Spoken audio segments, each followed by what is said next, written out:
Азыр келет да искусственный газон коюлат. Искусственный газон только топылган эле, чөп сейли. В Карабалте состоялось выездное совместное заседание по вопросам полной реконструкции спортивного комплекса «Манас», на котором местная футбольная команда проводит свои домашние матчи. В нем приняли участие руководство Кыргызского футбольного союза, мэр города Карабалты и правление открытого акционерного общества «Кыргыз-Алтын». Реконструкция всего комплекса, за исключением поля и матч освещения, возложена на городские власти. По инициативе Камчыбека Кадыршаевича начались работы по реконструкции спорткомплекса «Манас». Мы должны завершить ее до 1 июля этого года. Скоро стартуют работы по укладке газона. Как вы знаете, для развития Карабалты президентом страны Садыром Джапаровым выделен 1 миллиард сомов. 70 миллионов из них пойдут на реконструкцию спорткомплекса. Таким образом, каждый из участников совместного заседания отвечает за свой определенный участок. Государственное акционерное общество «Кыргыз-Алтын» теперь шефствует над Карабалтой, но не над городом, а футбольным клубом. По отчету компании, чистая прибыль «Кыргыз-Алтына» за прошлый год составила больше 12,5 миллиардов сомов, что является самым высоким показателем за всю историю существования общества. Сегодня проходит выездное совещание всех сторон. Наше акционерное общество отвечает за укладку газона, которая будет гибридной. Хочу отметить, что с этого года Кыргыз-Алтын будет управлять футбольным клубом «Карабалта», который отныне называется «Кыргыз-Алтын». Мы берем на себя все финансовые обязательства.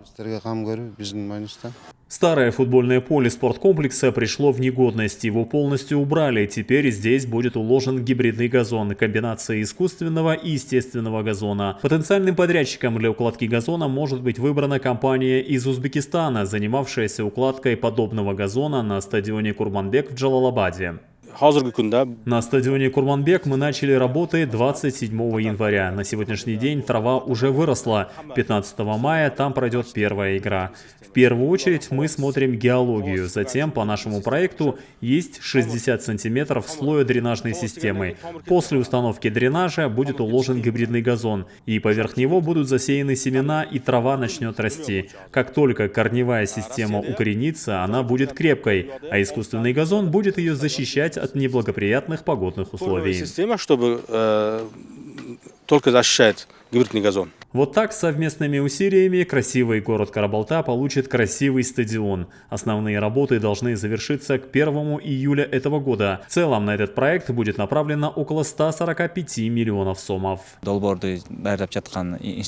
ближайшее время институт, разработавший проект, сдаст его. Затем она пройдет необходимую экспертизу. Городская мэрия проведет тендер. На укладку газона будет направлено примерно 40 миллионов сомов.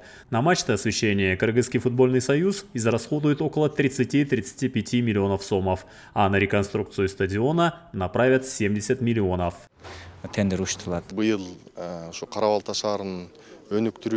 Недавно наш президент подписал специальный указ о развитии футбола и для привлечения нашей молодежи к спорту. Кстати, здесь не только футбол. У нас по 15 видам спорта есть кружки. И днем, и ночью, и зимой, и летом. Здесь теперь будут все условия для занятия спортом.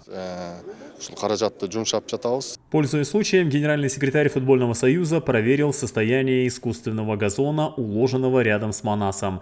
Открытие этого поля, напомним, проходило летом прошлого года с участием японских партнеров. Мы проверили, в каком состоянии оно находится, показали недостатки и посоветовали городской мэрии, над чем надо поработать, что надо отремонтировать и привести в порядок.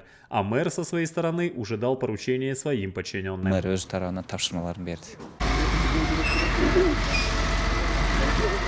После завершения выездного совещания и возвращения в Бишкек футбольные власти встретились с властями столичными и обсудили реконструкцию многострадального столичного стадиона «Трудовые резервы», который с сегодняшнего дня окончательно перешел в муниципальную собственность.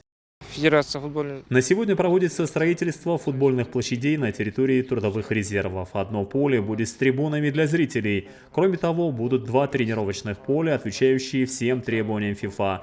Здесь еще расположатся ФОК, гостиница и другие объекты. Работаем в сотрудничестве с футбольным союзом. Ремонтные работы ведутся за счет столичного бюджета. Средства есть. Планируем сдать объект к Дню независимости страны. готовился.